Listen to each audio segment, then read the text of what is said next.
This episode is sponsored by Bigger City. Thank you so much for supporting us and helping our show to grow.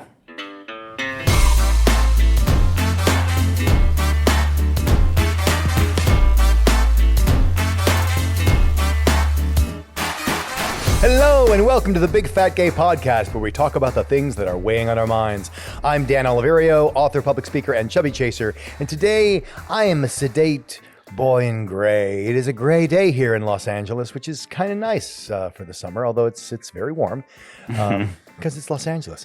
But yeah, it's going well. It's going well, everyone. Going well, and I'm very excited for something we're going to announce a little bit later. Ooh, how mysterious. I'm Trevor Keyzone. I'm a super chub. And I don't know, I am a gray LA boy today. It's, we're not in August anymore. So it's September and it's a little gray. I mean, that's okay. My name is Michael Willer. I'm a chubby chaser, and I am a shockingly acclimated boy because we're no longer in the 120 degree heat. And so I unironically said yesterday, wow, it's really nice outside. It's only 80 degrees. And if you know me, that is yeah, a lot of people would love that. Yeah. Hey there, I'm Don. I'm a big chubby guy living here in sunny Hollywood. And today I am a kind of thirsty boy because I forgot to get something to drink before we started recording. But I shall soldier on because we are determined here for your entertainment and we will soldier through. Dance, monkey, dance. Yes. That's my monkey Once dance. again, bringing the weird vibes to the episode. You're welcome, everybody. This is what happens when we record 15 minutes after I wake up and my bed's still right next to me, just calling my name. Literally calling your name. That's that sound we hear. It's the Big Fig add-on. Welcome to the show, everybody. Thanks for joining us once again in your... We haven't brought up the listener driving in the car in a long time. I want to go back to them for a second. How are you doing, listener? Have you made it to your destination yet? It would be really weird if you did, because that means your drive was about 45 seconds and you have no business listening to a podcast. Just saying. We would like to say thank you to our supporters on Patreon. They help keep the show going. Thank you very much. We do all kinds of fun behind-the-scenes content there. Check it out if you would like to support the show. And we also are sponsored by Bigger City. We know you hear that at the top of the show, but we like to say it ourselves anyway because it's a much appreciated sponsorship. Thank you. Yay. And minisode, right? So Dan and Trevor, Yes. question mark, what's it doing a gonna be? minisode. Yeah, we hardly ever talk to each other. So we thought we'd record it as a special event. We're going to be talking, I don't know, we're about to have our 7th wedding anniversary. We are. Aw. Ooh. So I don't What know, is the 7th anniversary? Rabbit's feet. wood, I think? Is it wood? I thought wood was something else. I don't know. We'll find out in the minisode. Yes. Yeah, it's going to be fun. That sounds excellent. We haven't had one with you guys in a long time. Yeah. Copper and wool. Wow. Copper and wool. I just looked it up. Copper and Oh my wool. God. Okay, So like I like copper. steampunk sheep. Yeah. I'm just I love picturing a that sheep idea. with a rocket pack and a headset with a reticle on front. Okay to go. Okay to go. Someone will get that reference. We have fun here. So we are also taking a small break. Not a full hiatus. We've done a month in the past. Not quite that much. Because, Dan, I think you might want to announce this yourself. Yes, voy a España. I'm going to Madrid, and I'm going to Madrid in the first 2 weeks of October, and we just didn't want to try to record while I'm in a foreign country. Yeah, that might be a little tough. I think that would be a very special kind of hell. Scheduling that, and I can only imagine what the delay would be like with you on another continent. Oh, God. Yeah. Everything sounds like a CNN broadcast. Not to mention it's a 9-hour time difference. Yeah. No. So we're going to take those 2 weeks off. So to get the exact dates right, listener, your last episode before the break will be on Wednesday, the 27th of September. And then the next 2 Wednesdays, we will be off, coming back on October 18th. And that's when we're picking back up. So not too long, not too bad. And we're all very excited to hear about Dan's trip. I'm sure he'll come back tanned and Spanish speaking. All Hispanified. Not like you couldn't get a tan in SoCal. I guess I didn't think that one through. Yeah, right. If you live in Los Angeles, you don't go to Spain for a tan. Well, on that note, let's just...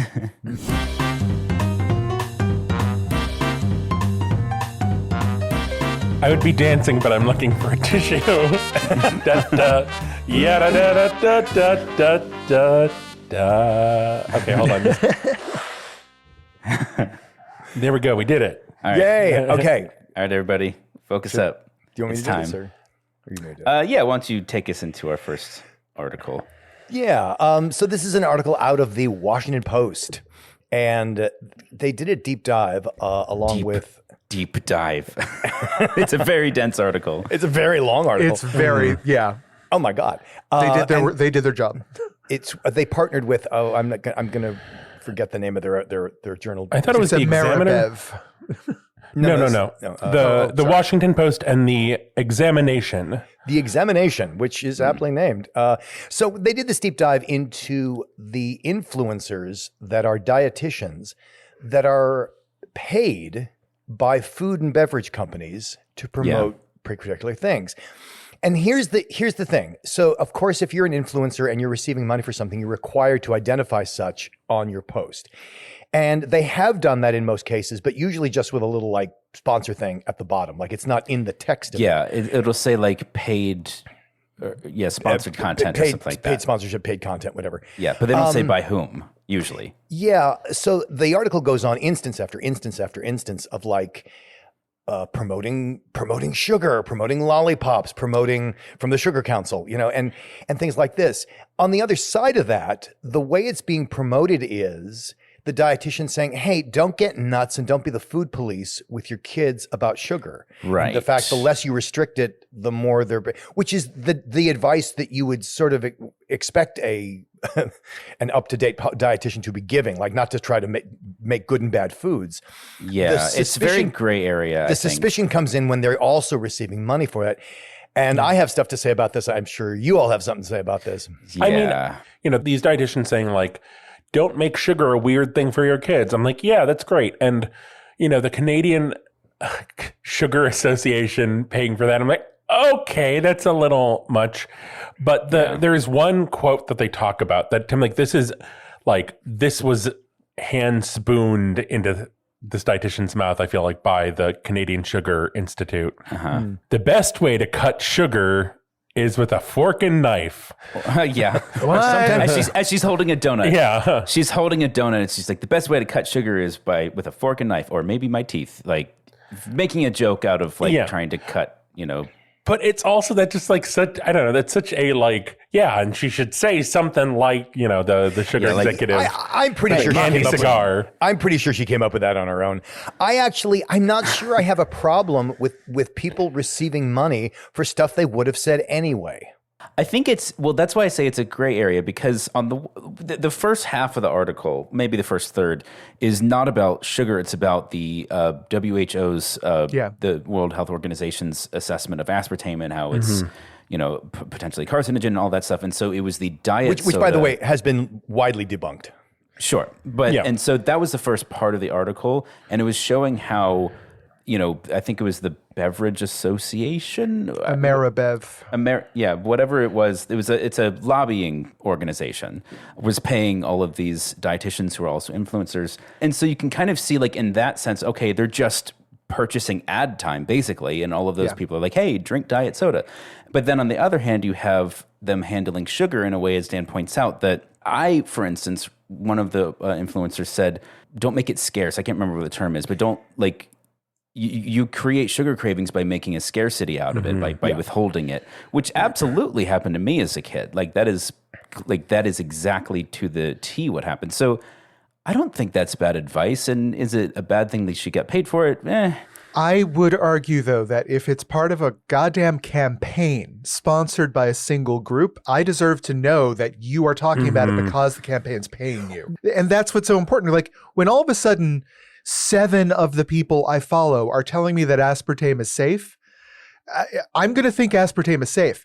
If I'm being notified that they're all talking about aspartame right now because studies have come out saying that it's unsafe and they're disagreeing with those studies, like that means something. If 7 of them are being paid to talk about it, I deserve to know that so I can go find out why. Yes, and I think in almost all the circumstances they did. The question is, how visible was that notification?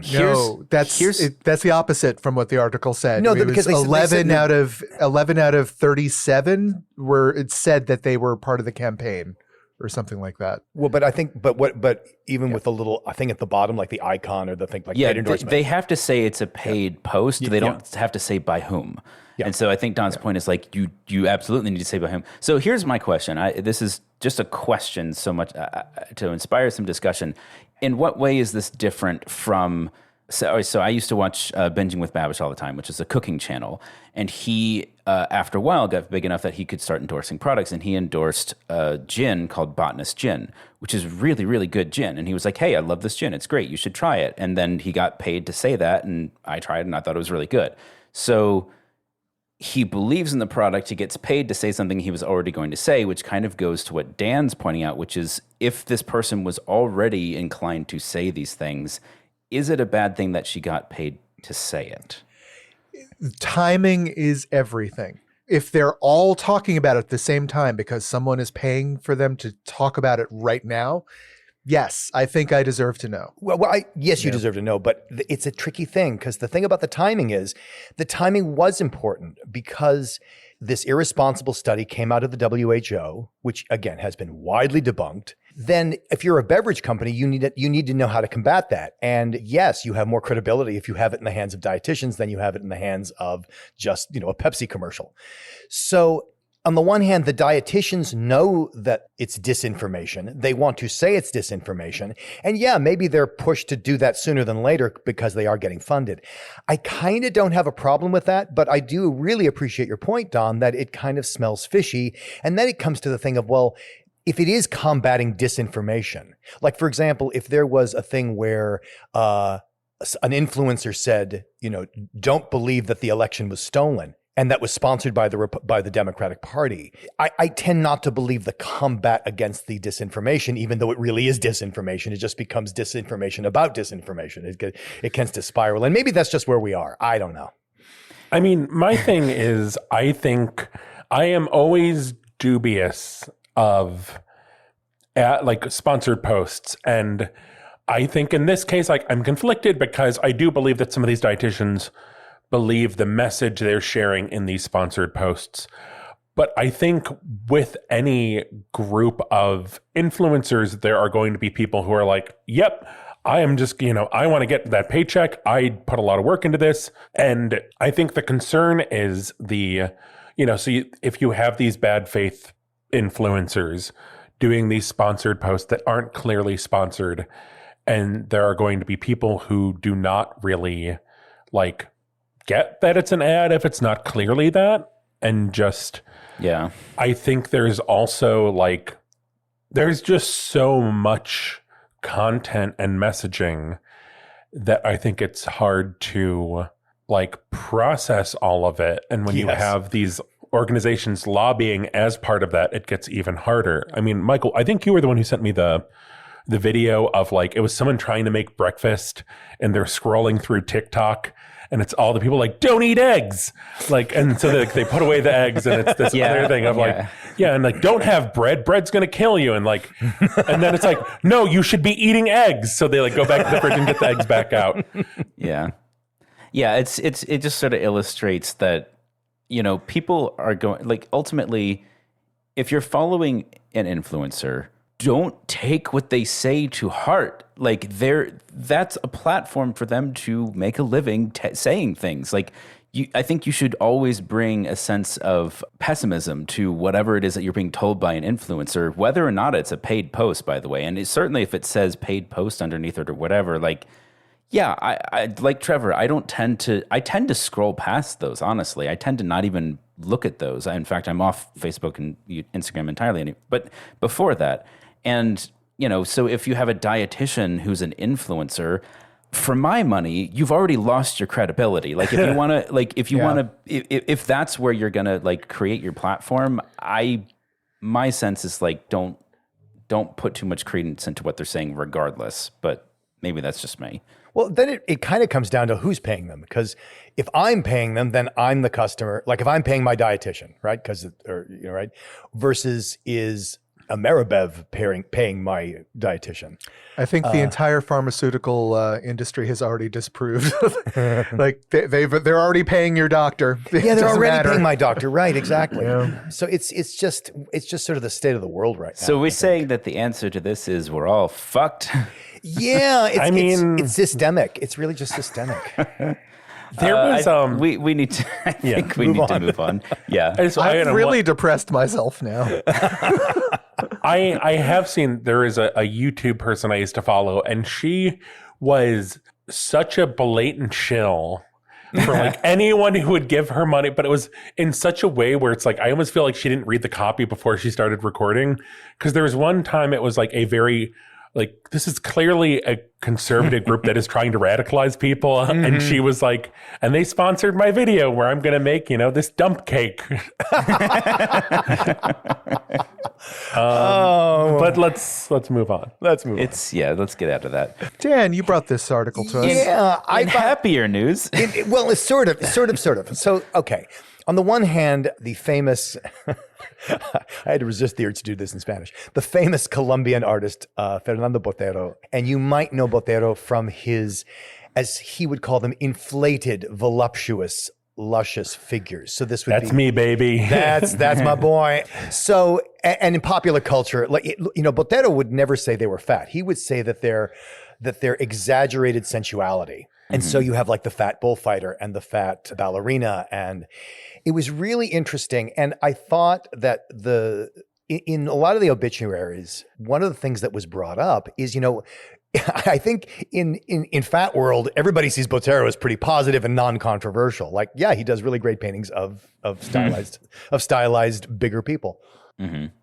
But what's key is that he was in many corners of the art world absolutely loathed. His paintings were loathed precisely because they painted these figures, precisely because he made them accessible, precisely because people loved his work and it sold very well. Mm-hmm. And how dare he? Yeah. And what I think is the important issue, like why bring this on the podcast aside from, he painted larger people. And I think the other thing that is so on brand for us and what we talk about is that there was controversy in the subject matter of whom or how he was painting. I should say how he was painting, in that there was part of the uproar was about the size and sensuality through, I don't know, if you want to call it fatness, you could. He wouldn't call it fatness. Again, he saw it as a part of the modern art movement, as a part of expressionism that exaggerates certain physical traits, that exaggerates, visual. And it's why he moved to sculpture, right? Because if you really want to get into sensuality, you would want to make it 3D rather than just 2D. And so he got working in bronze. But the idea of the controversy and opening up the idea that different sized bodies can be exhibited in museums, and that was pretty major. Yeah, I really like, so there's a quote in this article from Godfrey Barker, who's arts writer in the London Evening Standard back in 2009. He wrote, "Wow, do they loathe him?" Yes. Yeah. The high priests of contemporary art in London and New York cannot stand him because he defies everything they believe in. They hate him more because he is rich and immense commercial success, easy on the eye, and very popular with ordinary folk. Yeah. Yeah. Can you, with a smile. It looks like you have the article right in front there. Can you scroll down to Erica Jong's quote, if you can find that? Let me see. Yeah. So Erica Jong, in case people don't know, is a rather famous novelist and sometimes critic. And she is talking about when Botero did a series that was exhibited about the atrocities in Abu Ghraib. Yeah. I had never seen those before. They're powerful. Yeah. And can you read that quote, Michael? Yeah, I've got it. She said, when we think about the Colombian artist Fernando Botero, most of us visualize his roly-poly people flaunting their fat, their fashionable headgear, their cigarettes and cigarette holders, their excess. I never thought of these as political images until I saw Botero's Abu Ghraib series. I see all Botero's work as a record of the brutality of the haves and the have-nots. And I love that because it's true. For an American looking at some Botero paintings, you go like, oh yeah, it's a fat prostitute. So what? Like, isn't that funny? Maybe even, but he's talking about class. He's talking about have versus have not. He's talking about the oppressiveness, not necessarily about fat people. I think that would be putting words in his mouth, but I think it is that all of his work can be seen through that lens, which is what Zhang is pointing out here. It's not just that series. Like when you get that, oh my God, this could be political. Maybe it is political. And then you look at all of his art, you're like, holy shit, what I've been missing. Yeah. I think we did talk about him, by the way, Trevor. We talked about him We've spoken about him last year, I think. And that was my first sort of exposure to his work. And I was sort of shocked that I hadn't come across it before, because there is a lot. There's just such a voice behind it, and the sculptures too. He was a painter and a sculptor. I actually had a personal experience with his artwork when I went to LACMA. Like maybe this is like 8 or 9 years ago, I'm guessing. I'd never heard of him, but I was walking through the museum, and most of the artwork wasn't connected to me. It was interesting, but it wasn't for me. And I turned the corner and suddenly there's this wing filled with color and vibrance. And it was like this little oasis of beauty in the middle of a very austere experience. You know, I liked it. I was grateful for that. Are you saying that the arts world can sometimes be stuffy and cold? You're going out on a limb with that one, but yeah. All right. Yeah. Okay. But if you're not familiar with Botero, go ahead and check his work. It's lovely. Yeah. And a really, really great article in the Times if you want to check that out too. Michael. Yeah. All right. Michael, do I hear an eagle? It's it. It's the... There it goes. Fat Watch 2023. I was watching a video of an eagle at the vet. Like an American Poor bald eagle. Why was he at the vet? It was just a checkup, and the eagle was being a very good boy. Okay, Oh, good. Okay, good. And he was kind of chubby looking. I thought you said, and he was fat. And I was like, oh, that's great. Like, we need a fat eagle as our mascot for the show. Okay, I'm doing a search for fat eagle. Like Chicago pigeon style fat eagle. Yeah. The eagle. Okay. Fat Watch. What's happening in the world of fashion once again? Yeah, fashion. Fashion.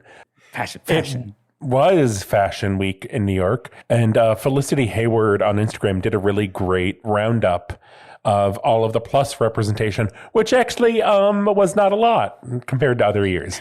It's better than last year. Better than last year. So out of 3,200 models, only 31 like that's it, were supposedly curvy plus size models. But this year we had 70 out of 3,840. Yeah. So Is that- proportionately speaking, Dan, you're our math guy. How does the math work out on that? Is it actually basically the same? no, it's more. It's definitely more, because if you think of it, the number of curvy people doubled, but the doubled. overall number of people did not double. Did it though? I don't know. Well, What are they qualifying as curvy? Well, but I think what they're qualifying as curvy is not doing that thing that people always do, which is they're a model, they're a toothpick. Oh my God. Sorry, Donna's just distracted us entirely with I a had picture to. of a He fat sent eagle. us a fat eagle. It was so perfect. It is a very fat eagle. Oh my goodness. But fashion, Fashion, right. Yeah.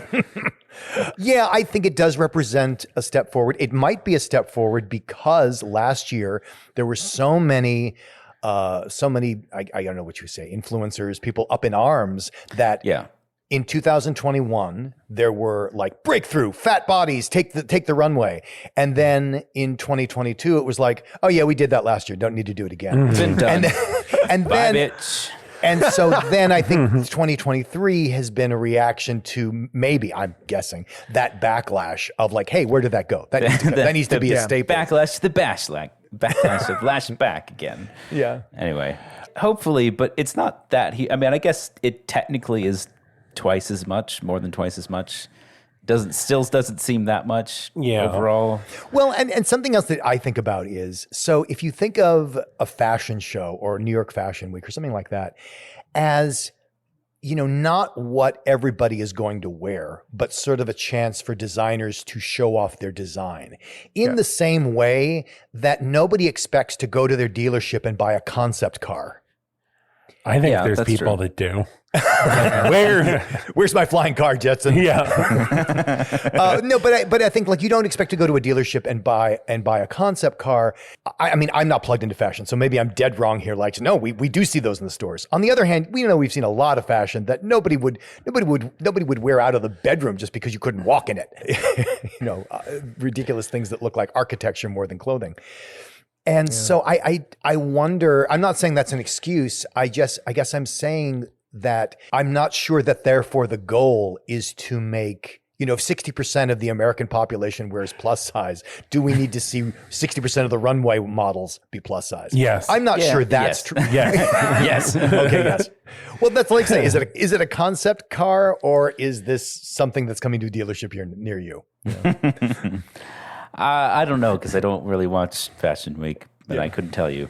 But I mean, I'm just I didn't really pay attention to Fashion Week, but I'm glad that Felicity Hayward kind of like made the slideshow of all the plus representation because it's great to see it all in one place. It is. There's some surprising images in that mix too. Like there's interesting things to look at. I think I figured out the counter argument to what I just said, which is you don't need to drive a concept car, but you do need a clothing that fits. Yes. Dan, are you the type of person who plays chess with himself? Yes, but I win every time. I'm developing a new strategy for me. I'll never see it coming. That bastard won't know what hit him. No, it's true. That's exactly how it happens. Something I did notice is, so less but more plus representation, but also like there were, I don't know, I think maybe under 10 male models in the mix.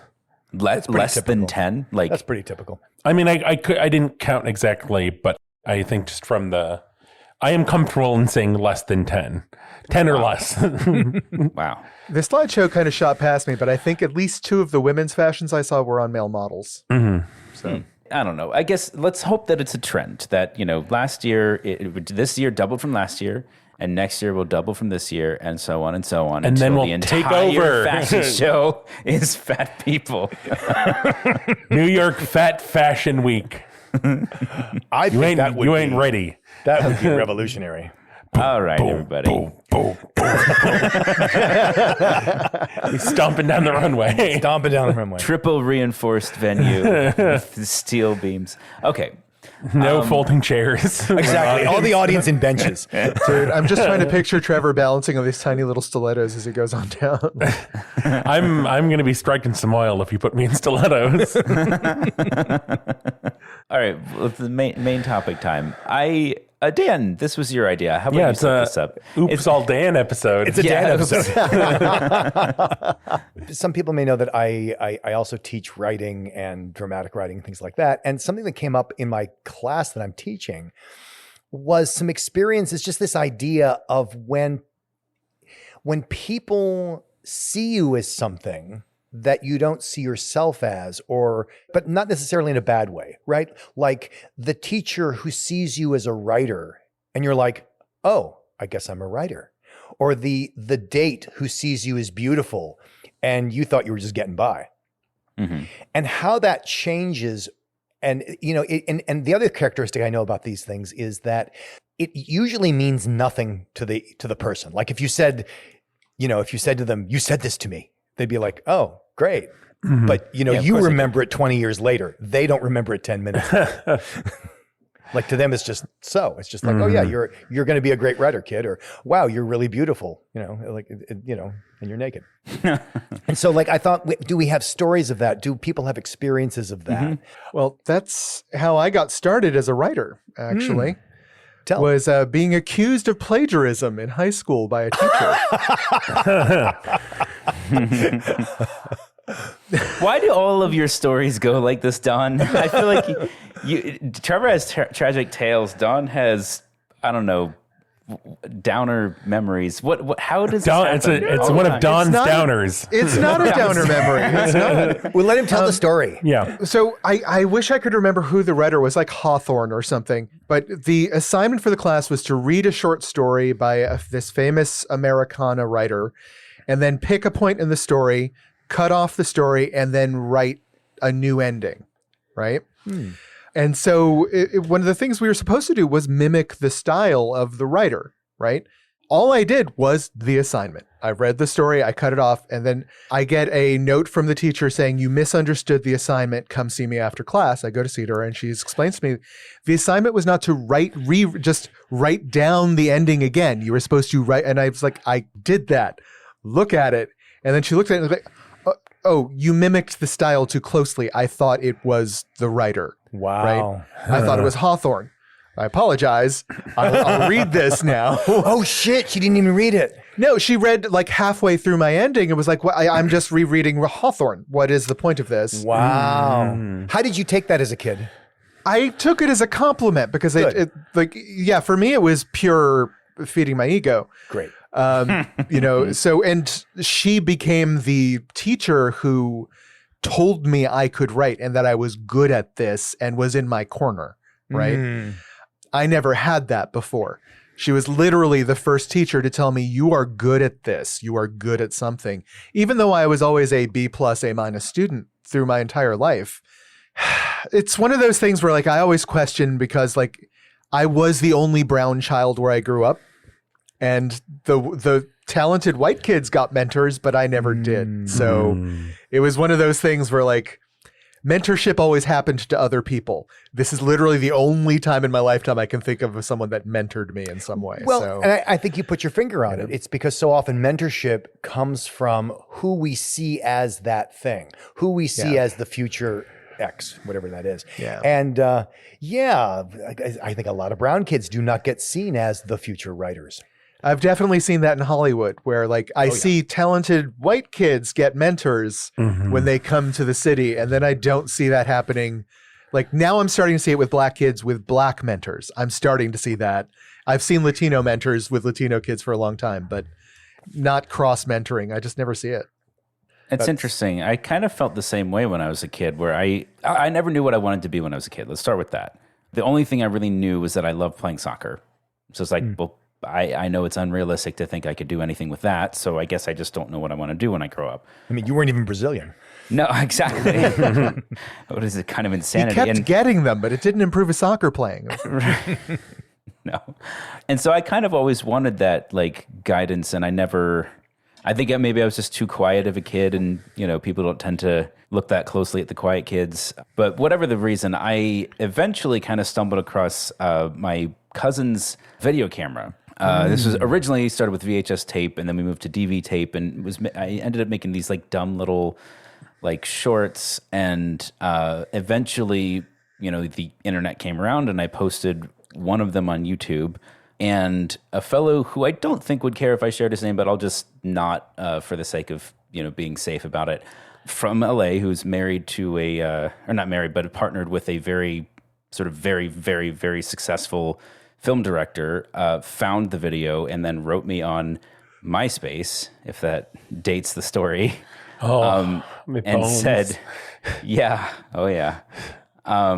basically wrote this like, page and a half long, like, I haven't read it in a long time. I probably could go back and find it, but basically like, have you thought about doing this? Like have you thought about pursuing this? Like being a filmmaker? And it had not once occurred to me that I could do that. Like I was going to miss that train entirely because it was just sort of a silly side thing that I'd like to do. And I just didn't think about it. And it totally shifted my entire perception of myself. And I was like, I wouldn't even have to be quote unquote successful at it, because if I went and tried that and got somewhere with my life pursuing that, I would be happy. Like I would be really, it was just like totally open a door for me that I didn't even know existed. It was like behind a tapestry in the room that I was standing in. And I was like, how did I get in here? There's no doorways in here. It's like, here you go. Like, and it was somebody who saw me as a filmmaker when I just saw myself as like a dumb kid with a camera. Yeah.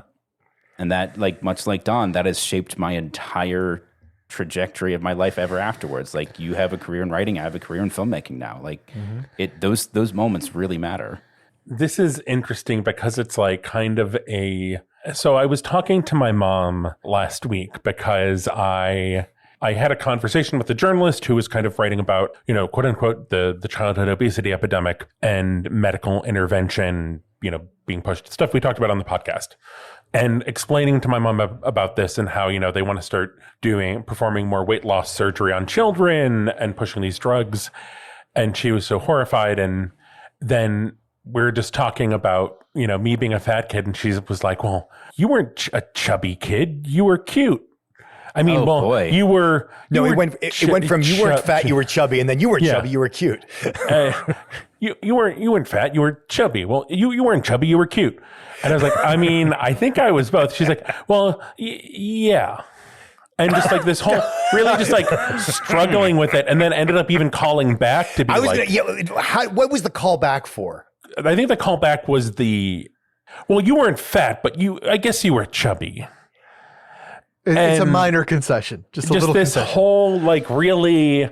This was recent? Yes, this was last days week. ago, yeah. Man, we thought she had come so far. Well, But she did, and it was just this whole. It was really, I was like, man, I could unpack this with her, but it's like I feel like setting boundaries with 4 people here that are not parents, right? Like, I feel like we have to cut some slack for that, because like when you're talking about a child's physical state, I feel like more ownership of the child's physical state is assigned to the parent. Absolutely. Yes. So if you were chubby as a child, then you were cute and she was doing her job. If you were fat as a child, maybe she feels like that's a bad reflection on her parent. Well, and that was, I mean, is 100% it. And she, you know, there's the whole like parent goggles thing of reflecting of like, oh, I was such a good parent. And it's like, I want to hear what Michael has to say, because he is. Don made a good point, and I have a counterpoint that I would like to share, because I'm sort of thinking about like, okay, let's cut the parents some slack, but at the same time, I feel that many parents get to know their kid as a kid, and then they stop at the point that the kid starts discovering their own identity. Yes. And they stop bothering to get to know who their kid is. Yes. And even as the kid becomes an adult, in the parents' eyes, the kid is still just whoever it was that they were when they were 10, 8, 9, whatever.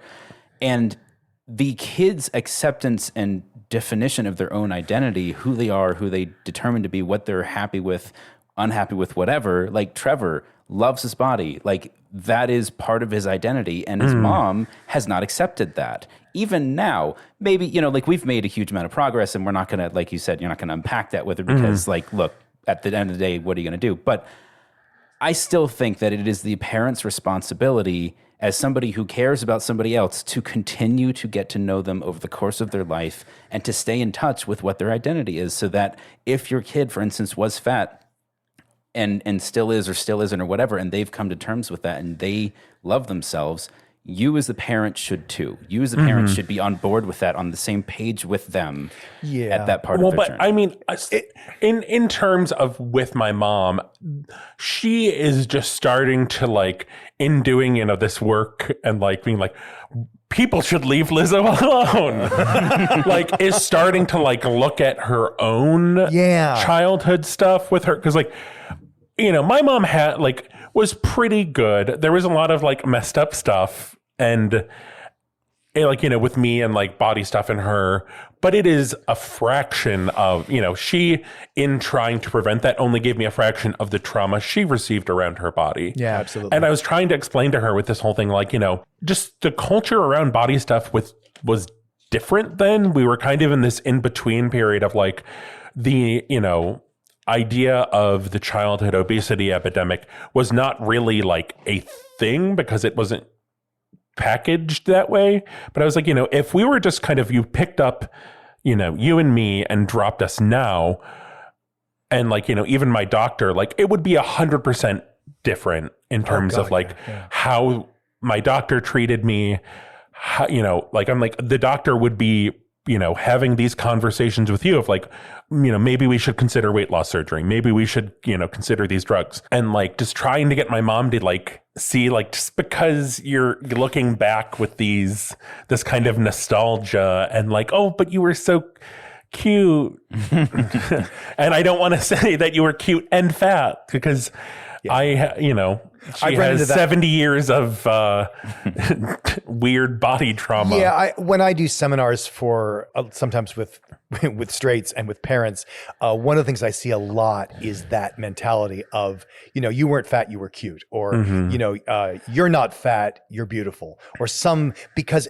the thing, Michael, is that yes, it would be great if they could see that in their kid, but I think the level beyond that is what Trevor was saying, which is it's their own shit that's in the way of that.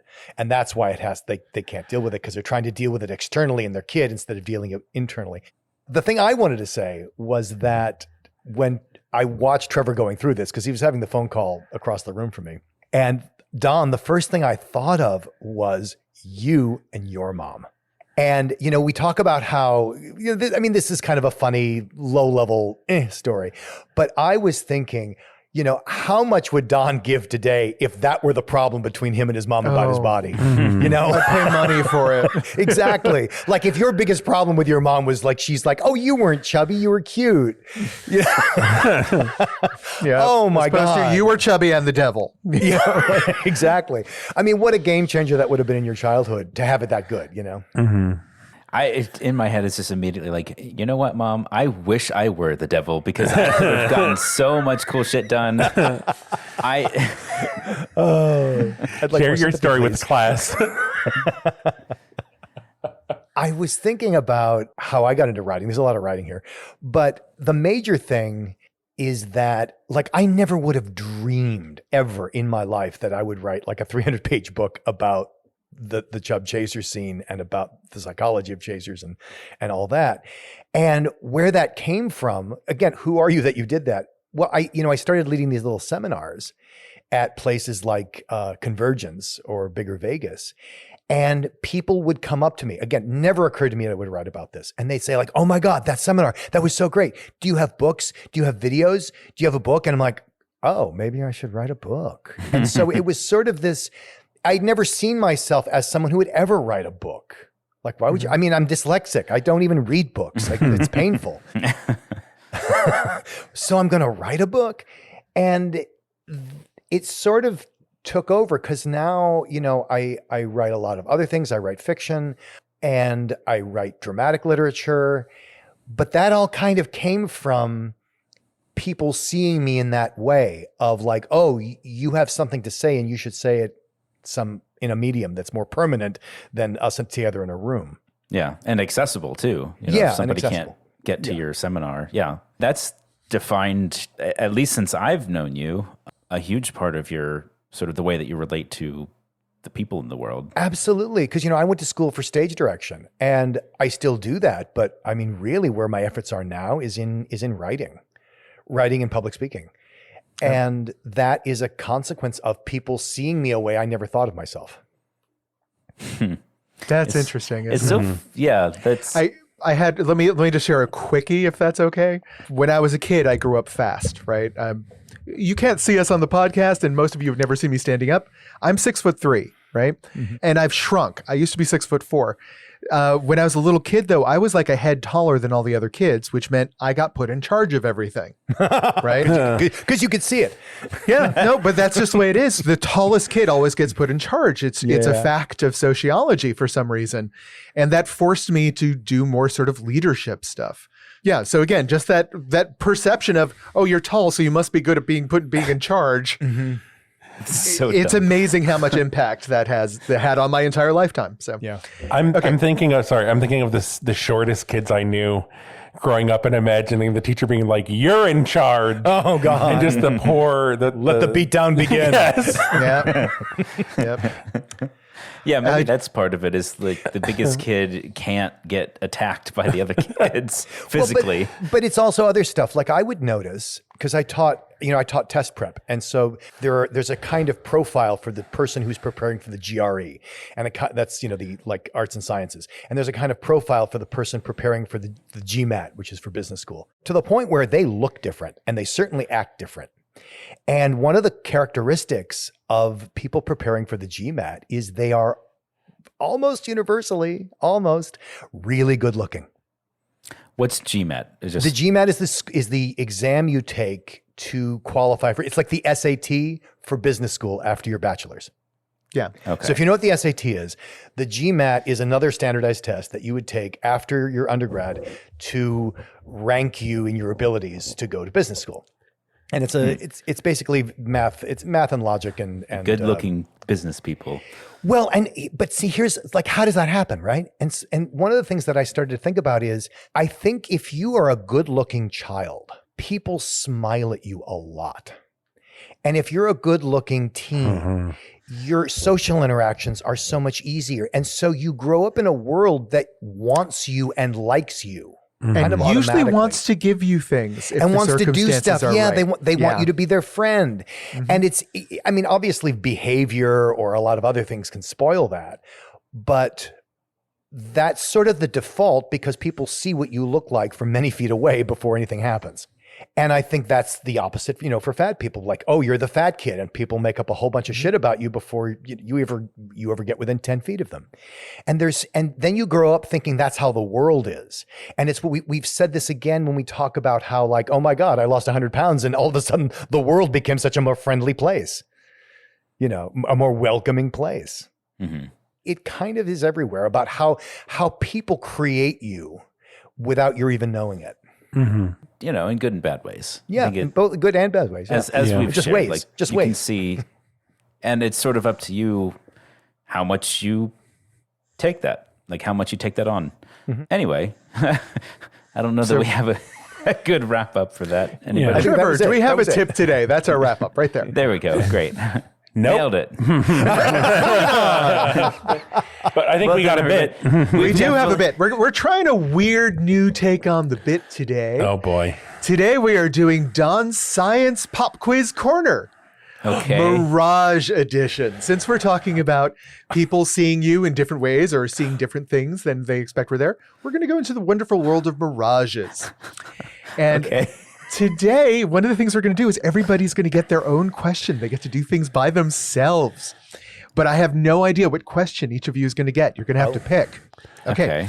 So, Michael, on today's Science Pop Quiz Corner Mirage Edition, would you like to hear Michael's keen-eyed question, Trevor's naughty nautical knowledge, or Dan's esoteric knowledge corner question? Those are the names. The Trevor one. The Trevor's naughty knowledge. Okay, so you have selected Michael's keen-eyed question. I'm ignoring your selection. You're getting Michael's question. Oh. What? Okay. I have specifically formulated each of these questions for each of you. So we actually don't get a choice. No, I'm lying. It'll make everything completely insane if all of you take your own questions because they come in order. They build on each other. Okay. All right. Michael, mirages. You know what mirage is? A mirage is a physical, strange thing, an effect created by light on either above a hot surface, generally. So that's why you see them in the desert so often, right? Uh-huh. The question I have for you today is... heat stroke. Can you photograph a mirage? I don't think so, no. Because I think you can photograph the heat waves that distort the air, but I think my sense is that a mirage of actually seeing something is hallucination brought on by heat stroke, and I don't think you could photograph that. Gotcha. Well, in fact, the correct answer is yes, you can. It is a physical bending of light by heat and cold in air, differences in air. So right. Well, hold on though. As you've like a mirage is when you're seeing something that isn't there. For example, water over right. Sand. That's what I said about the heat waves. Like you can photograph that. Okay, but that's not the way your eye sees it is the way it will photograph because it is an effect of the light. Okay. Yes. Yeah. Okay. Keep going. Trevor, your question is Trevor's naughty nautical knowledge. Yes. Right. Everyone knows that there are mirages over the desert, but are there mirages over the ocean? Yes. Yes, that is correct. Because basically, and all of these questions are building on each other. So we're getting to Dan's very difficult question. Oh dear. So a mirage is created by a band of temperature that is topped by a different band of temperature. So above the ocean, you have cold water, and then when the air heats up, it creates various illusions above the water. So Dan, your question, Dan's Esoteric Knowledge Center. Oh dear. Is there a difference between hot mirages like you get in the desert and cold mirages like you get over snow or the ocean? Difference. Yes, but gosh, because it depends which way. It's because of the temperature gradient, it would have an effect on the refraction angle and which way the light bends. Yes, is that good enough? Yes, that is correct. So basically what ends up happening is that if it's a hot mirage, right, like you get over sand, you'll always see it below the horizon. Yeah. Always. If it's a cold mirage, it lifts what you see above the horizon, making it look like things are flying. Right.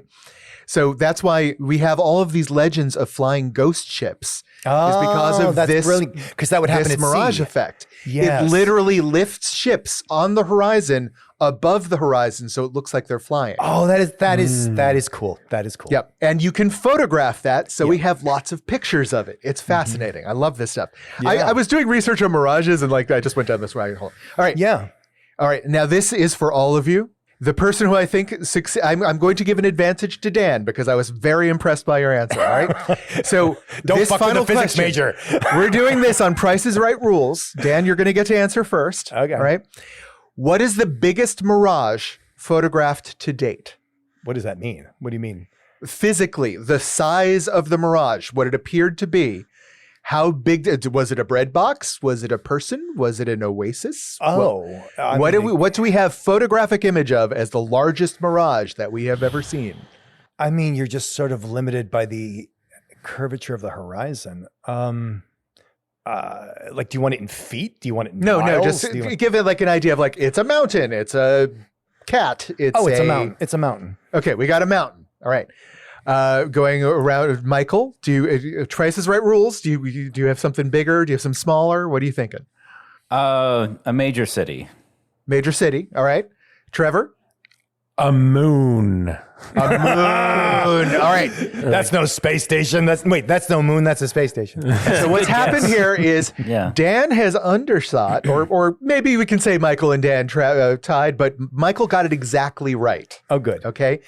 In May 2005, there was this basically this strange sort of heat pattern off of this city in the province of Shandong, where for 4 hours, an entire city appeared out of the mists over the water. Brilliant. People were able to watch lights turning on and off in buildings. They were able to see things moving in the streets. And we have photographs of it online. Oh, that's you can amazing. Just go and see it. It is unbelievable. Yeah. But yeah, imagine just waking up one day and seeing a city over the water. Imagine what this must have been for people. And it was most likely their own city, reflected because of the way the lights and temperatures were interacting.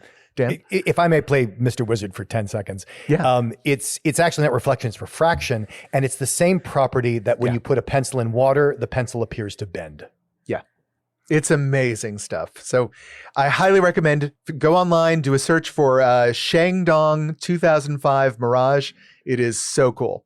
Trevor, if our listeners are seeing a mirage out their window right now, where can they tell us about it? Well, we're on Instagram and Twitter as @BigFatGayPod. We're on Facebook, The Big Fat Gay Podcast. Leave us 5 stars there. Leave us 5 stars on Apple Podcast. 5 stars everywhere. Support us on Patreon, patreon.com/BigFatGayPod. See the articles we talked about at www.bigfatgaypod.com. Cha. Maybe you're the person driving. We're coming back to you. Full circle, baby. And you see a mirage, and it looks like Michael, and the mirage is getting bigger. And it's not a mirage, it's him, and you're about to hit him, so... Watch out! Watch out for me! You don't watch out for us, I watch out for you.